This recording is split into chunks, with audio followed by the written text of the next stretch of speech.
Bueno, un saludo para todos los que están viendo este video. Les vamos a hablar sobre ondas en la materia y nuestro grupo está conformado por Brian Guerrero, quien les habla, Omar Díaz y Juan Diego Benavides, como estudiantes de la Universidad Distrital Francisco José Caldas. Para comenzar, nos vamos a remitir a principios del siglo XX, exactamente al año 1924. Algunos años después de que se comprobó la dualidad de la luz, donde se obtuvieron que en algunos experimentos la luz se comportaba o reaccionaba como ondas y en otros como partículas.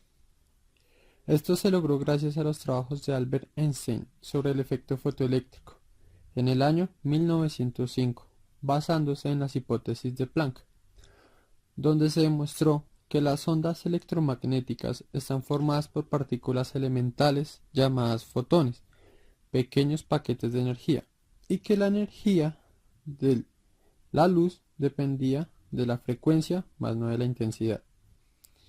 Luego de ello, el francés Louis de Broglie predijo en un artículo publicado en 1924 que los corpúsculos materiales del exterior de los átomos, más exactamente los electrones, deberían mostrar un comportamiento ondulatorio, es decir, que las partículas podían también comportarse como ondas, como sucede con los fotones, las partículas de la luz. Posteriormente se presentó la demostración experimental de la dualidad de partícula y onda de los electrones. 5 años después, y fue un gran aporte a la física cuántica, se dijo que todo lo que existe es al mismo tiempo onda y partícula o materia.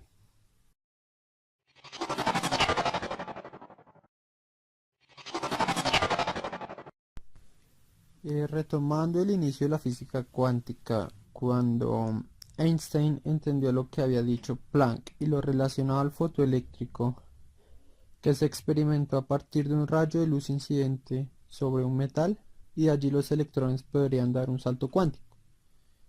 Pero pues recordemos que para esto era necesaria cierta cantidad de energía de la luz incidente, la cual se lograba al aumentar la frecuencia y no la intensidad. Eh, También podemos recordar que lo que la intensidad permite es aumentar el número de electrones que dan el salto cuántico. Siguiente a esto, Louis de Broglie aplicó lo mismo para las partículas. Partía de una comparación entre las propiedades del fotón y el electrón para suponer ciertas relaciones, energía con la frecuencia y longitud de onda con el momento lineal, expresadas como la energía es igual a la constante de Planck por la frecuencia, o h barra es igual a omega. También que el momento lineal es igual a h sobre la longitud de onda por un vector unitario, el vector de onda k, que sería en este caso n, y este sería igual a h barra por k. Luego partieron de la física relativista, en donde también se pueden representar otras relaciones o equivalencias entre la energía y el momento lineal del electrón, considerado como onda y partícula material. Podemos recordar, digamos, lo que se decía en la física relativista, que la masa era igual al factor de Lorentz por la masa inercial, la contracción de la longitud, que era igual a la longitud sobre el factor de Lorentz, y la dilatación del tiempo, donde el tiempo relativista era igual al tiempo inercial por el factor de Lorentz. Y partiendo de estas fórmulas, se llegó a que la energía era igual a h barra por omega, sería igual a mc cuadrado por el factor de Lorentz, y que el momento lineal, expresado como h barra por k, sería igual a la masa por la velocidad por el factor de Lorentz. Bueno, de todo esto que dijo Louis de Broglie, ganó el premio Nobel en el año 1929. La teoría de Louis de Broglie, podemos proceder a considerar una partícula que tiene cierto momento.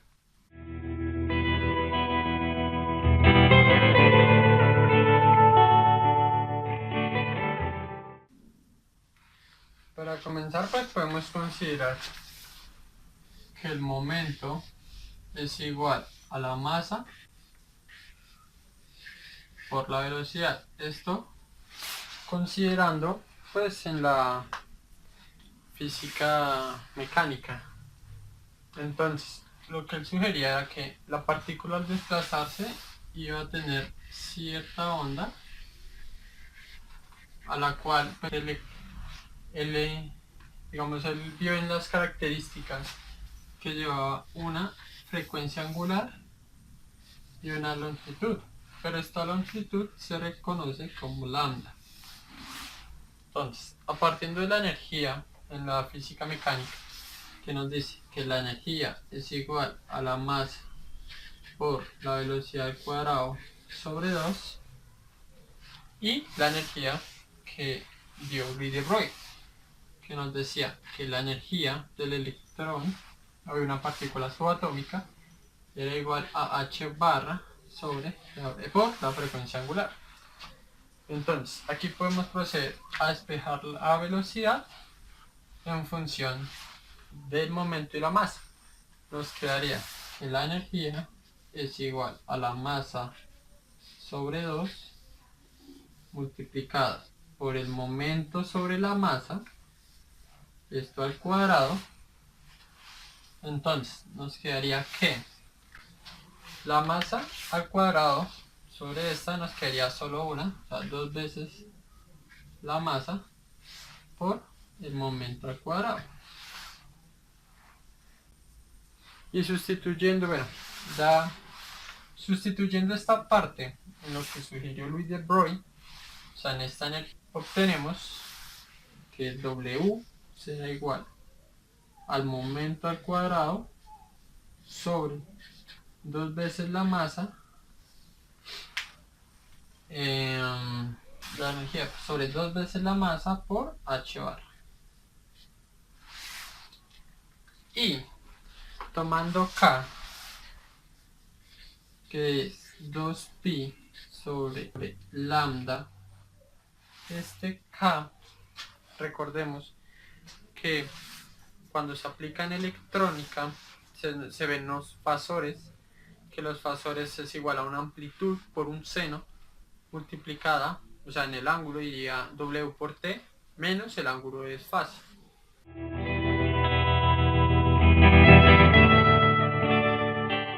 También se obtiene que Euler elevado a I, que serían lo de ondas complejas, por W por T menos la K sobre X. La K, recordemos que la W representa la frecuencia angular y la K el número de ondas.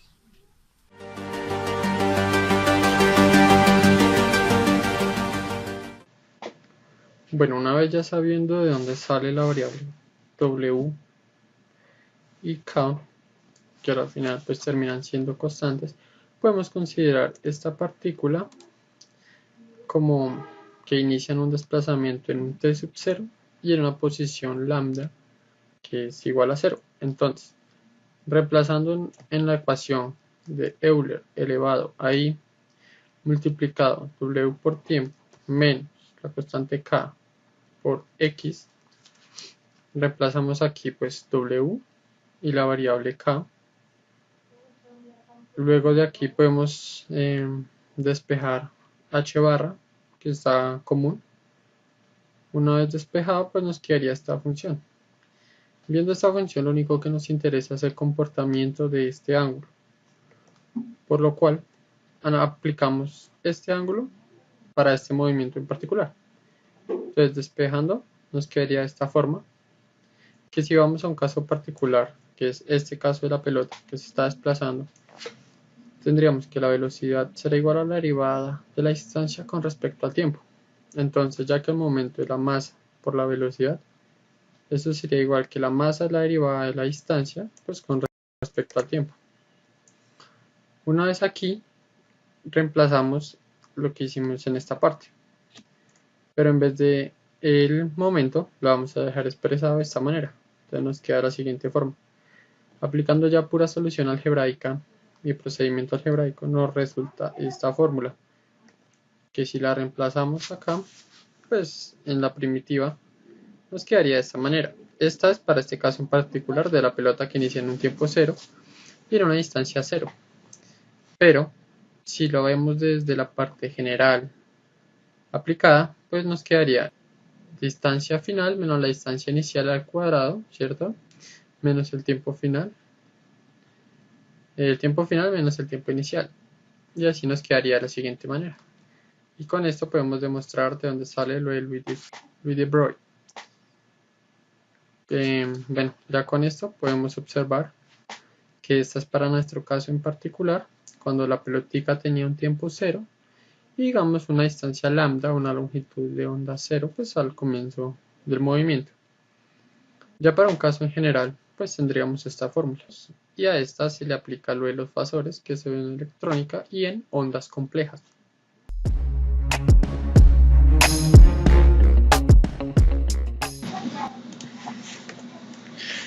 Bueno, finalmente la longitud de onda de Louis de Broglie. Louis de Broglie, al fin y al cabo lo que busca es sintetizar, compactar o relacionar la idea de la dualidad de la luz con las partículas subatómicas, especialmente los electrones, para describir el comportamiento cuántico de ambas. Él buscaba una relación tanto entre el comportamiento del fotón con el del electrón y la materia en el mundo, ¿sí? Él también menciona que todo en el universo puede comportarse como onda y o partícula dependiendo del experimento. Él solo motivó la idea y dejó que los físicos lo demostraran. De aquí partió que la energía es igual a h por la frecuencia, que la longitud de onda del electrón es igual a la constante de Planck sobre el momento del electrón y que la longitud de onda del fotón es igual a la constante de Planck sobre el momento del fotón. Él denomina a estas ondas generadas por el electrón como ondas de materia. Finalmente, la pregunta que se hacía Louis de Broglie es que si la relación del electrón y el fotón se cumplía. Pues para ello se experimentó con la doble rendija y el experimento de Davidson y Germer, y finalmente con el principio de incertidumbre de Heisenberg. Cabe resaltar que esto de que lambda es igual a la constante de Planck sobre el momento, ya sea en el caso del fotón o el electrón, pues parte de una ecuación general que nos dice que la energía al cuadrado es igual a la masa inercial al cuadrado por la constante de luz elevada a la cuarta más el momento al cuadrado por la constante de luz al cuadrado. En el caso del fotón, pues ya que carece de masa, esto se nos hace cero, nos quedaría que la energía al cuadrado es igual al momento al cuadrado por la constante de luz al cuadrado, se saca raíz cuadrada en ambas partes y nos quedaría que la energía es igual al momento por la constante de la luz. Pero en este caso lo que se hace es sustituir la energía en términos de la constante de Planck por la frecuencia. Entonces nos quedaría que la constante de Planck por la frecuencia es igual al momento por la constante de la luz. Despejamos y nos quedaría que h sobre el momento es igual a la constante de luz por la frecuencia, y la constante de la luz por la frecuencia, recordemos que es la longitud de onda, y nos quedaría que la longitud de onda pues es la constante de Planck sobre el momento. Ellos, al hacer el experimento, pues lo relacionaron igualmente con el electrón. Y bueno, y como decía anteriormente, pues se experimentó con la doble rendija. Debido a la increíble ausencia de videos que expliquen el funcionamiento del experimento de la doble rendija, nos hemos visto en la obligación de explicarlo. El experimento de la doble rendija. La hipótesis de Broglie se confirmó 3 años después tras el desarrollo del experimento de la doble rendija planteada por Thomas Young en 1801. El experimento de la doble rendija de Thomas Young fue diseñado en 1801 por alguien que curiosamente tenía su mismo nombre. Fue utilizado principalmente para discernir la naturaleza ondulatoria corpuscular de la luz, ya que tras pasar sobre la doble rendija de la luz, esta iba a crear un patrón de interferencia. Esto ayudó mucho a la teoría ondulatoria de la luz. Esta vez el experimento fue utilizado para estudiar la difracción de los electrones. Dos de los principales experimentos se llevaron a cabo en la Universidad de Aberdeen, en donde George Page Thomson envió un haz de electrones a través de una placa de metal muy delgada. Por otra parte, en los laboratorios Bell, Clinton Joseph Davison y Lester Halbert Germer utilizaron en cambio una celda cristalina. Ya veremos por qué estos experimentos fueron importantes para la comunidad científica de la época, pero principalmente en qué consiste el experimento de la doble rendija. El experimento consiste en disparar un haz de electrones a través de una doble rendija con destino a una pared detectora de electrones. Aquí, al tratarse del electrón, los científicos creían que algunos iban a chocar con las rendijas y que otros directamente iban a pasar como si fueran balas atravesando un agujero. Es por eso que se esperaba un resultado en el que se observe una reflexión directa de las dos rendijas. Sin embargo, se revelaba en cambio un patrón de interferencia. ¿Cómo es esto posible? Al disparar el haz de electrones se puede suponer que las partículas chocan unas con las otras al momento de pasar por la rendija. Puede ser ahí el porqué del patrón de interferencia reflejado. Entonces se planteó disparar uno a uno cada electrón a través de la rendija. Así no podrían molestarse el uno al otro y eliminarían el patrón de interferencia. Nuevamente, lo esperado era la reflexión total de las dobles rendijas. Sin embargo, el patrón de interferencia seguía existiendo. Aquí se evidencia el comportamiento tipo onda de los electrones, algo que para el momento era contraintuitivo, por lo que los científicos pensaron en que algún valor externo estaba influyendo en el experimento. Al llevar a cabo algunos experimentos, es normal que al cambiar las variables internas y si se ve que el resultado no tiene ninguna afectación, suele ser debido a que existe algún efecto externo que influya en el desarrollo del mismo. En este caso, por ejemplo, puede deberse a que a la habitación de al lado estén realizando experimentos con electromagnetismo que afectaran la trayectoria de los electrones. Pero este no era el caso, ya que, al separar las distancias entre las dos rendijas, una variable original del experimento, el resultado también variaría, esta vez separando la distancia entre las barras verticales del patrón. ¿Cómo es esto posible? Esto llevó a los científicos a una primera conclusión.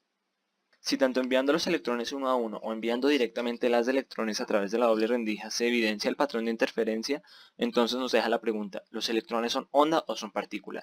Para esto los científicos intentan esta vez enviar el haz de electrones a través de una sola rendija, tapando la otra.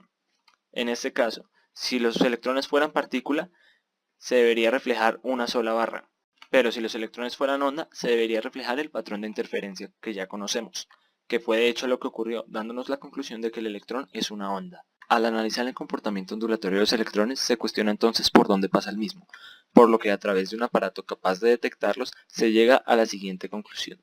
El electrón actúa ahora como una partícula. ¿Cómo era posible que al detectar por dónde pasaba el electrón, este mágicamente se comportara como una partícula? Pero no termina ahí, ya que al retirar el detector, se llega al mismo patrón de interferencia. Esto alteró a la comunidad científica, la cual obtenía los mismos resultados una y otra vez.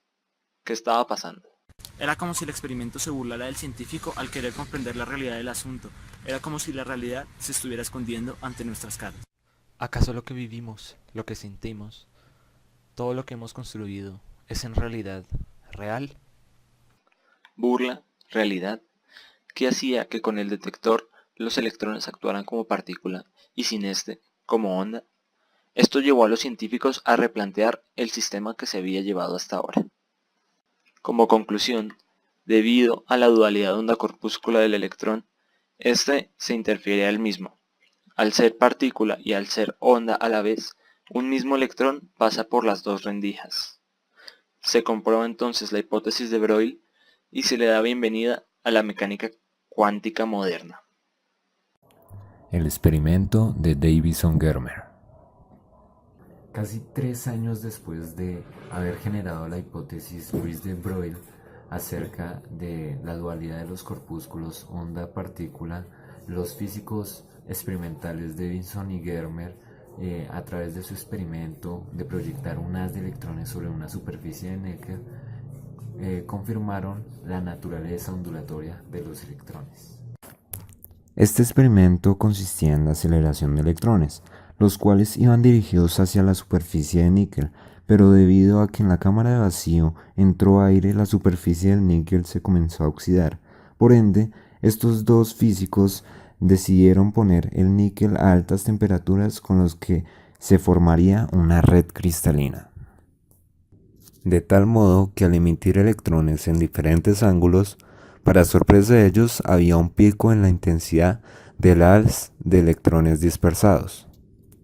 Y este pico a su vez indicaba el comportamiento de onda en los electrones. La ley de Bragg no simplemente sirvió para explicar la difracción de rayos X, también sirvió para explicar la difracción del haz de electrones, de difracción de electrones.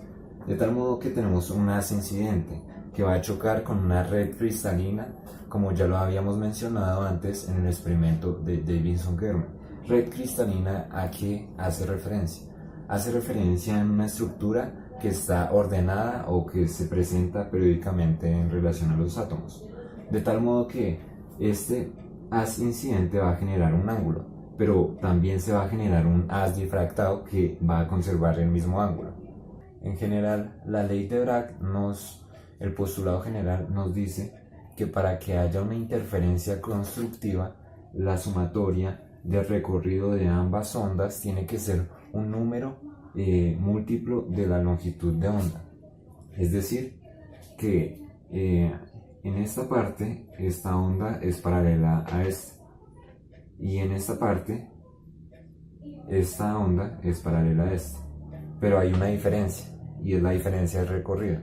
Entonces, esta diferencia tiene que ser igual no, sino un múltiplo de la longitud de onda. Así podemos establecer una relación en cómo hallar este pedazo de recorrido, la diferencia de recorrido, que se formaría hallando BC y CD, que acá los tenemos. El número múltiplo de la longitud de onda debe ser igual a la sumatoria de recorrido, es decir, BC más CD, como ya lo había mencionado. Ahora hay que establecer cómo a partir de este ángulo podríamos hallar BC y CD. Entonces se supone que al dividir esto por la mitad tenemos una distancia, y aquí este ángulo también se va a proyectar en la parte de aquí. Entonces tendríamos que hallar la hipotenusa. Entonces BC va a ser igual a D seno de alfa. De igual modo CD va a ser igual a D seno de alfa. Por ende, la ley general de Bragg consistiría en que el número múltiplo de la longitud de onda debe ser igual a 2 veces D seno de alfa. Y de esta forma concluimos la ley de Bragg.